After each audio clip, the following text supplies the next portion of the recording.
Hello everyone and welcome to my channel. I hope you all are doing well. तो आज की इस video में I am going to discuss कि आप क्लास नाइन्थ के अंदर एसएसटी में 95 प्लस मार्क्स कैसे स्कोर कर सकते हो। तो मैं आज आपको ना एक प्लान बताने वाली हूँ जिसको आपने फॉलो करना है, और ये बहुत ही एक ईजी सी स्ट्रैटेजी है। अगर आपने इसको फॉलो कर लिया ना तो 95 प्लस डेफिनेटली आपके आएंगे। बट आपको कंसिस्टेंट रहना है, हर रोज़ पढ़ना है, ठीक है, और कोई भी स्टेप इसमें से मिस नहीं करना अगर आप बहुत अच्छे मार्क्स लाना चाहते हो। सबसे पहले तो बच्चों को एसएसटी बहुत ही बोरिंग सब्जेक्ट लगता है। इसको आपको बोरिंग बिल्कुल भी नहीं समझना, ये बहुत इंटरेस्टिंग सब्जेक्ट है। अगर आप इसको रियल लाइफ से रिलेट करके पढ़ते हो तो बच्चे ना इसमें क्रैमिंग करते हैं सब्जेक्ट को। तो आपको क्रैमिंग नहीं करनी, इसको समझना है, हर टॉपिक को समझना है, रटना नहीं है। Got it. तो देखो स्टूडेंट्स को क्यों मुश्किल लगती है ये एसएसटी। सबसे पहले तो वो मेमोराइज करते हैं, याद करने की कोशिश करते हैं, इसके बाद ये हुआ था, इसके बाद ये हुआ था, इस तरीके से वो अंडरस्टैंड नहीं करते। लॉजिकल नहीं सोचते वो कि ये चीज़ क्यों हुई थी, कैसे हुई थी, कब हुई थी। वो इसके पीछे का रीज़न नहीं जानते, बस लर्न करने पे फोकस करते हैं। ऐसी चीज़ आपको नहीं करनी। सेकंड चीज़ क्या है, बच्चे हमेशा कंफ्यूज्ड रहते हैं। डेट्स इतनी हैं, इवेंट्स इतने हैं, कैसे याद करेंगे, नहीं याद हो रहे। तो आपको ये चीज़ नहीं करनी। बुक को जब आप देखते हो हमेशा डेट्स वगैरह या इवेंट्स, आपको हर एक चीज़ कंफ्यूजिंग लगती है। आपको अपने खुद के नोट्स बनाने हैं जिसमें हर एक टॉपिक वाइज आपको चीज़ें लिखनी है, सीक्वेंस में लिखनी है, एक के बाद दूसरा टॉपिक, ठीक है। हौच पौच नहीं करना, हर एक टॉपिक को अलग अलग वे से लिखना है। तो आपको बहुत ही इजीली हर एक चीज़ समझ आएगी। हर एक डेट डिफरेंट होगी, अच्छा इस इवेंट की ये डेट है, इस इवेंट की ये डेट है, आपको इजीली पता लग जाएगा, ठीक है। तो आपको अपने खुद के नोट्स बनाने हैं। नोट्स कैसे बनाने हैं ऑलरेडी वीडियो में अपलोड कर चुकी हूँ, आप देख सकते हो चैनल पे जाके। थर्ड चीज़ जो है, बच्चे मैप की प्रैक्टिस बिल्कुल नहीं करते और एग्ज़ाम में जाके फिर मैप को वो हाईलाइट नहीं कर पाते, जो भी पॉइंट्स उन्हें करने होते हैं हाईलाइट, ठीक है। तो ऐसी चीज़ आपको नहीं करनी, आपको साथ साथ में मैप की भी प्रैक्टिस करनी है। वीकली वीक में एक बारी मैप को देख लिया करो, ठीक है, कि अच्छा ये चीज़ को ऐसे करना है and all that. After that written practice तो एसएसटी में बच्चे बिल्कुल भी नहीं करते। वो सिर्फ रीडिंग पे फोकस करते हैं, एनसीईआरटी को रीड कर लिया एंड दैट्स इट।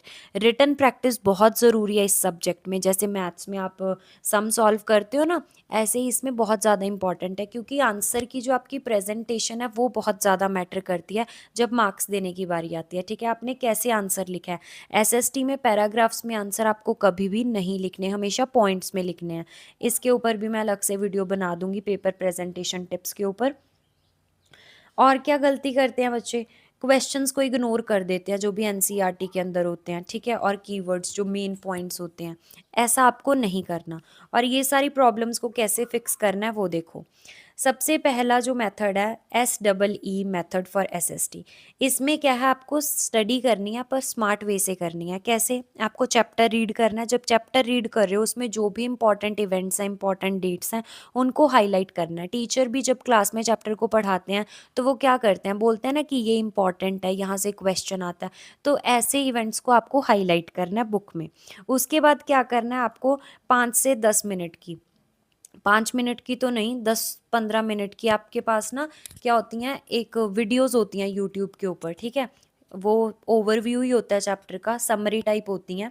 उनको ज़रूर देख लेना, उससे आपकी ना अच्छे से रिवीजन होगी। आपने एनसीईआरटी भी रीड कर ली, ठीक है, आपको सब कुछ आता है। अब आपने एक बारी जब उसका समरी देख ली, ओवरव्यू कर लिया उस चैप्टर को, तो और अच्छे से आपकी चीज़ें जो है क्लियर हो जाती हैं, आप में कॉन्फिडेंस बूस्ट हो जाता है।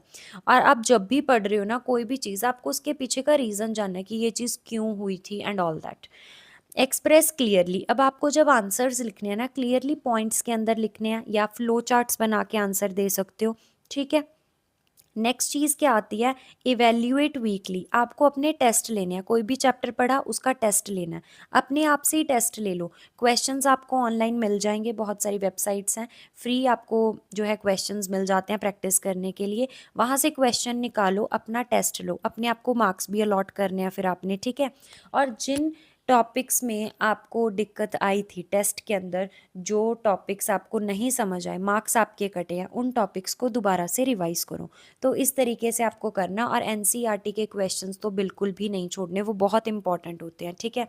और आपको पता भी लगता है कौन से इंपॉर्टेंट टॉपिक्स हैं, उन क्वेश्चंस को देख के वीक एरियाज पे फोकस करना है।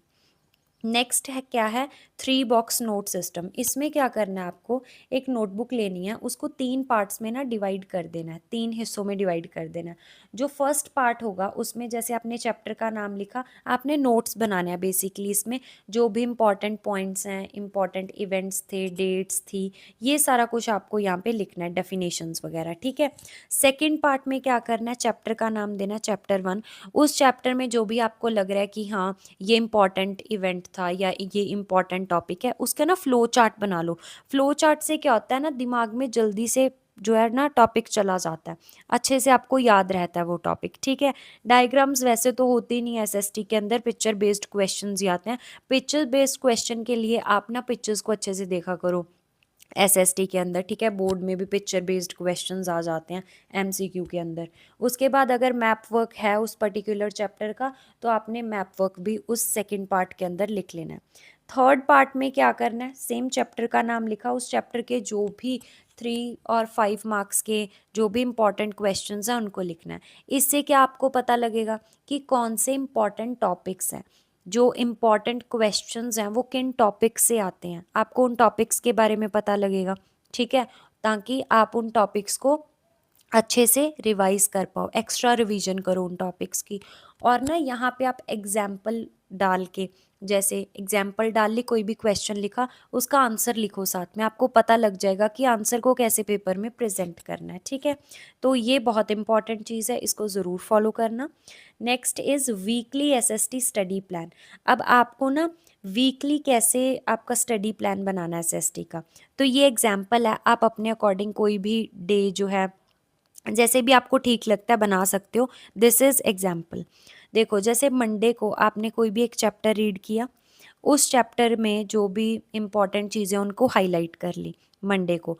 ट्यूसडे को आपने क्या देखना है, शॉर्ट वीडियो देखनी है, जैसे मैंने बोला ना समरी वीडियोस होती हैं, बेसिकली फॉर रिवीजन ही होती हैं वो वीडियोस, उनको देख लेना आपने, ठीक है। इससे आपकी रिवीजन हो जाएगी। और उसी दिन आपको फिर क्या करना है, शॉर्ट नोट्स बनाने हैं या फिर नॉर्मल जो नोट्स हैं वो बनाने हैं, ठीक है। नोट्स के बारे में मैं डिस्कस कर चुकी हूँ पिछली वीडियोस में।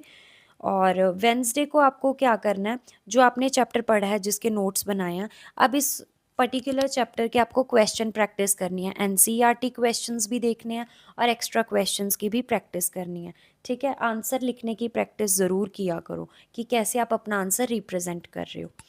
आफ्टर दैट थर्सडे को आपने जो पिछले वीक में, ठीक है, प्रीवियस वीक में जो भी चैप्टर पढ़ा था उसकी रिवीजन करनी है। मैं हमेशा बोलती हूँ चैप्टर को वीकली रिवाइज ज़रूर करो, इससे अच्छे से दिमाग में फिट हो जाता है।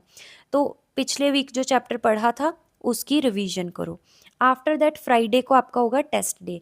आपने ना जो चैप्टर पढ़ा है उस पर्टिकुलर वीक के अंदर, जिसके नोट्स बनाए थे, ठीक है, एंड ऑल दैट, उस चैप्टर का आपने टेस्ट लेना है। ऑनलाइन क्वेश्चंस निकालो, अपना टेस्ट लो, अपने आप को मार्क्स अलॉट करो, और जो वीक एरियाज हैं जहाँ पे मार्क्स कटे हैं उनको दोबारा से रिवाइज करो। सैटरडे और संडे को आपने उन टॉपिक्स को दोबारा से रिवाइज करना, जो भी डाउट्स हैं वो आप क्लियर कर सकते हो, या अगर कोई चैप्टर मिस हो गया या कुछ भी, ठीक है, वो सैटरडे संडे को आप कर सकते हो। और संडे को आपने अपना नेक्स्ट वीक प्लान करना है कि नेक्स्ट वीक में मैंने कितने चैप्टर्स करने हैं। अपना एक टारगेट सेट कर लेना कि इस वीक में इतने चैप्टर्स करने हैं या इस वीक में ये करना है मुझे। अगर टारगेट सेट कर लिया ना, डेफिनेटली आप उसको फॉलो कर पाओगे, ठीक है। अगर आपके पास कोई टारगेट होता है, कोई प्लान होता है, फिर ही आप उस चीज़ को फॉलो करते हो।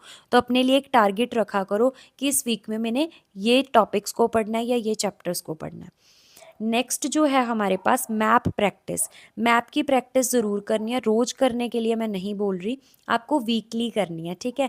जो आपकी स्टडी स्पेस है वहाँ पे मैप लगा लो और उसको वीकली प्रैक्टिस करो, जो जो भी आपने मैप के ऊपर करना है, ठीक है, जो भी मैप वर्क होगा उसको वीकली प्रैक्टिस करो। आफ्टर दैट नेक्स्ट है, जब भी आप पढ़ते हो ना तो हमेशा अपना स्टोरी टेलिंग की तरह पढ़ो। जो भी आपने पढ़ा है अपने फ्रेंड्स को पढ़ाओ, ठीक है, एक स्टोरी टेलिंग की जैसे आप एक स्टोरी सुना रहे हो ना, वैसे उस चीज़ को करो। उससे क्या होगा, आपके ब्रेन में अच्छे से वो चीज़ चली जाएगी, ठीक है, जो पढ़ी हुई आप भूलोगे नहीं उसको। और स्टिकी नोट्स बनाओ, जो ये डेट्स वगैरह होती हैं, ठीक है, एसएसटी के अंदर नहीं याद रहते इतने ईयर्स, तो स्टिकी नोट्स के ऊपर इन डेट्स को लिखो और अपने जहाँ पे भी आप पढ़ते हो या फिर बुक के अंदर ही ना उस स्टिकी नोट को पेस्ट कर लो, ताकि आपको डेट ना याद रहेगी, वो अलग से ही हाईलाइटेड रहेगी ना डेट, तो बार बार जब उसको देखोगे तो वो ऑटोमेटिकली याद हो जाएगी और आप कंफ्यूज भी नहीं होगे।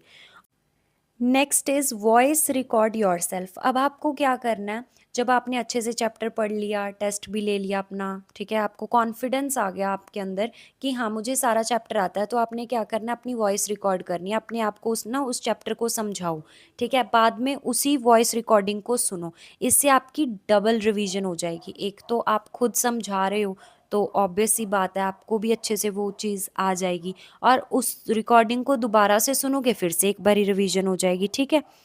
और अपने फ्रेंड्स के साथ भी रिवीजन किया करो, जैसे अपने फ्रेंड्स को कोई क्वेश्चन पूछ लिया टॉपिक के रिलेटेड किसी भी पर्टिकुलर, ठीक है, और उन्होंने आपसे पूछ लिया ऐसे। नेक्स्ट इज़ एग्ज़ाम से पहले की अब मैं आपको स्ट्रैटेजी बताती हूँ। आपको क्विक रिवीजन शीट बनानी है हर एक चैप्टर के लिए, 1 या 2 पेज में पूरा चैप्टर कंप्लीट कर देना है, ऐसे नोट्स बनाने हैं, शॉर्ट नोट्स होते हैं ये। एग्ज़ाम से 1-2 दिन पहले ना इन्हीं नोट्स को आपको पढ़ना है, पूरी पूरी बुक तो नहीं पढ़ोगे, इन्हीं नोट्स को पढ़ना है। और एग्ज़ाम से पहले ना सैम्पल क्वेश्चन पेपर ज़रूर सॉल्व करना। इससे क्या होगा ना, आपको पता लग जाएगा कि कितने टाइम में आप पेपर अटेम्प्ट कर पा रहे हो। Got it. तो कई बार क्या होता है, बच्चे बहुत बड़े बड़े आंसर्स लिख देते हैं, वहीं पे उनका सारा टाइम वेस्ट हो जाता है और पेपर छूट जाता है, तो ऐसा नहीं करना। टाइम मैनेजमेंट बहुत इंपॉर्टेंट है, और 3 और 5 मार्क्स वाले क्वेश्चंस की आपको अच्छे से प्रैक्टिस करनी है, ठीक है, और राइटिंग की ज़रूर प्रैक्टिस किया करो। नेक्स्ट इज़ आपको कंसिस्टेंट रहना है, ठीक है। एसएसटी को मैं ये नहीं बोल रही 3 घंटे पढ़ो, 30 मिनट्स पढ़ो, चाहे 1 घंटा पढ़ो, बट अच्छे से पढ़ो, प्रोडक्टिवली पढ़ो और हर रोज़ पढ़ो, ठीक है।